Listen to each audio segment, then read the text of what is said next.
do canal, tudo bem com vocês? Hoje nós vamos falar do Jesus Histórico parte 2, que é quando nós vamos olhar os relatos históricos de grandes historiadores, grandes renomes dos primeiros séculos da era cristã. Qual é a era cristã? É a nossa era, 2024 anos da era cristã, que tem o ano 1 marcado pelo nascimento de Jesus Cristo, conforme a decisão de Dionísio, né? E depois a oficialização de Gregório XIII, por isso nós temos o nosso calendário gregoriano, tá?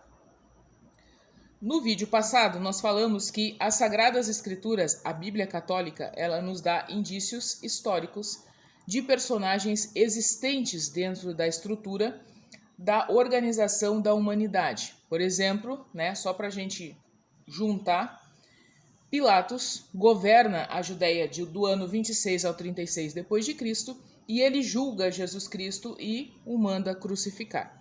Pois muito bem. Um grande historiador da época do século I é Flávio Josefo.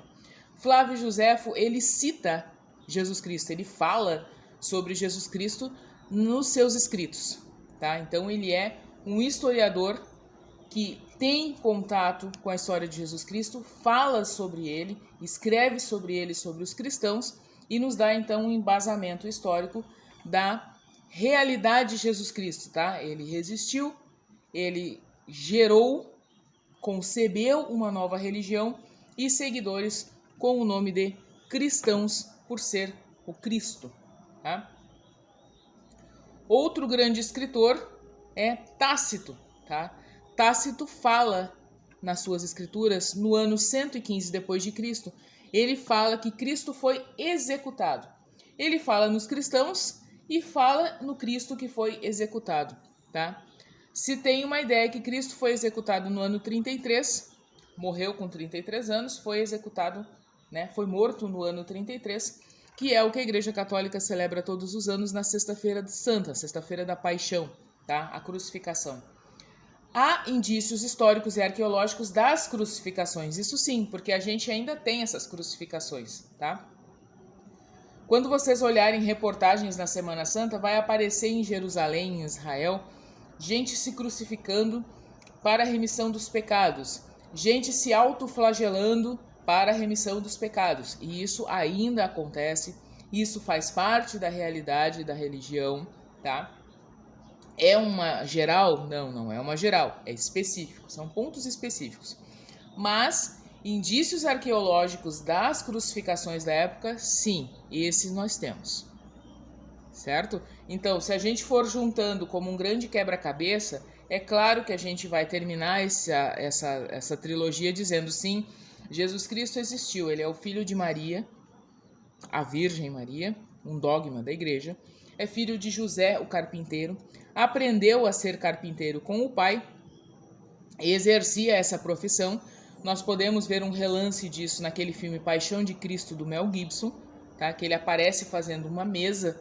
Inclusive, há uma versão, há uma lenda, um mito, como queiram chamar, que quem inventou essa mesa que nós usamos com os 4 pés e as cadeiras encaixadas foi ele, porque ali aparece ele fazendo a mesa e Maria pergunta, mas como vão sentar aí os ricos?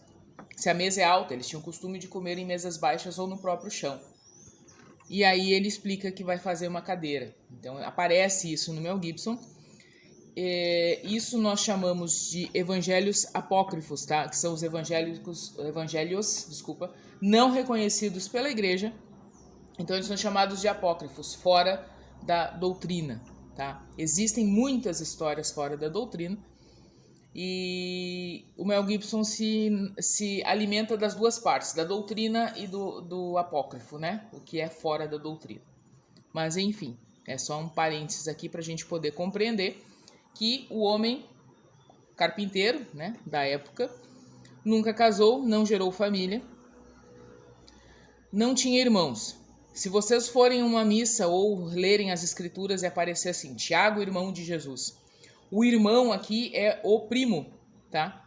Por isso hoje falamos muito em primo-irmão, né? Mas o primo tinha como irmão, então ele era filho de uma irmã de Maria, certo? Então nós temos algumas vertentes históricas organizadas em relação à vida dele, em relação a Maria, em relação a José, tá? Mas, arqueologicamente falando, como eu já disse ontem, estruturalmente falando, não. Nós temos a visão das escrituras e dos historiadores da época. Bom, vocês sabem que Nero incendeia Roma no ano 64 depois de Cristo.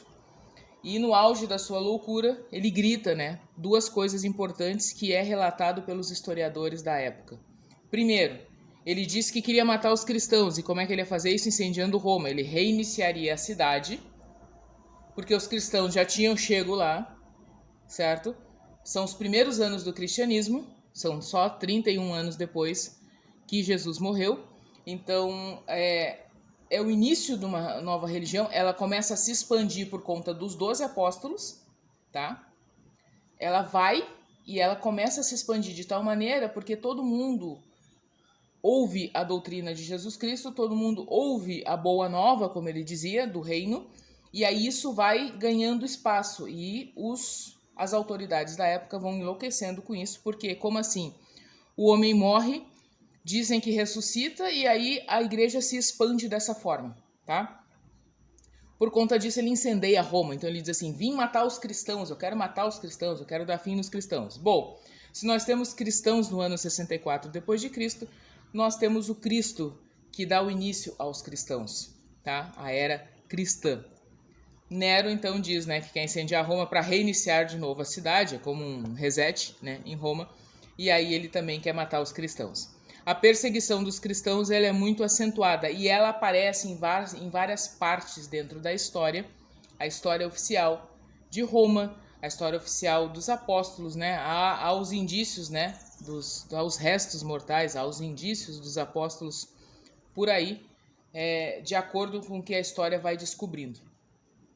Essa parte ela é mais específica, bem histórica mesmo, porque a gente então se encontra com as pessoas que não viram o Cristo, mas podem escrever sobre ele, tá?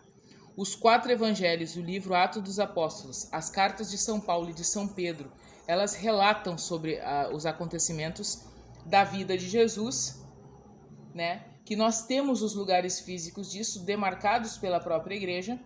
Foi aqui a Via Crucis, quem já fez ou quem já viu, ou quem pode procurar, a gente encontra ela, a gente tem como ver a Via Crucis. A Via Crucis separada em estações, pessoas aleatórias passam pelo tempo de Jesus, por esse caminho que ele faz, com exceção de Maria, passam por esse caminho que ele faz, e automaticamente a igreja utiliza essas pessoas para um aprendizado aos cristãos, tá? Essa parte histórica, ela tá lá, as pessoas fazem questão de andar na Via Crucis, as pessoas fazem questão de subir ao monte, as pessoas existe o Monte Gólgota, onde Jesus teoricamente foi crucificado. Não existe resto da cruz. Já ouvimos vários relatos de resto da cruz. São indícios, são pedaços da cruz de Cristo. Ninguém nos pode averiguar e dizer que realmente é. O que nós temos em relação à ressurreição? Existe o sudário de Turim. O sudário de Turim é como se fosse um raio-x do Cristo, porque na época, quando morriam, o corpo era embalsamado com ervas e perfumes e era enrolado num pano branco e colocado num túmulo. Os túmulos eram cavados nas pedras, como se fosse uma caverna, colocavam lá dentro o morto e fechavam com uma pedra pesadíssima. No caso de Cristo, José de Arimateia, que tinha um túmulo novo, ele vai e oferece, enterra ele aqui. Se embalsama o corpo de Cristo, faz o mesmo ritual, se coloca um pano branco enrolado em todo o corpo e se coloca ele nesse túmulo novo, se fecha com uma pedra pesadíssima. Como os soldados não queriam que o corpo fosse roubado, ficaram lá então de guarda nessa pedra, nessa entrada do túmulo. E segundo as escrituras, quando se cumpriu a promessa que ele disse, derrubareis esse templo em 3 dias, o reconstruirei, se dá um fenômeno, a ressurreição, os soldados se espantam, saem correndo e a pedra rola sozinha, o túmulo se abre e ele sai ressuscitado, apenas com as marcas dos pregos no pulso, nos pés na cabeça os espinhos e no peito o corte feito pela lança.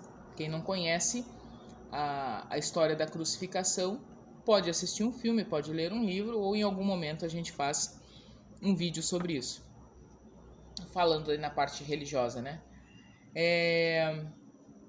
Se vocês tiverem dúvidas ou outros tipos de dúvidas sobre a vida pública de Jesus, que começa aos 30 anos, vocês podem deixar nos comentários desse vídeo, vocês podem deixar no Instagram, vocês podem deixar no Facebook, que se fará um vídeo sobre isso. A parte histórica é essa, tá? A primeira parte histórica datada das Sagradas Escrituras, das pessoas que aparecem, as pessoas públicas que aparecem nas Sagradas Escrituras, comprovadas.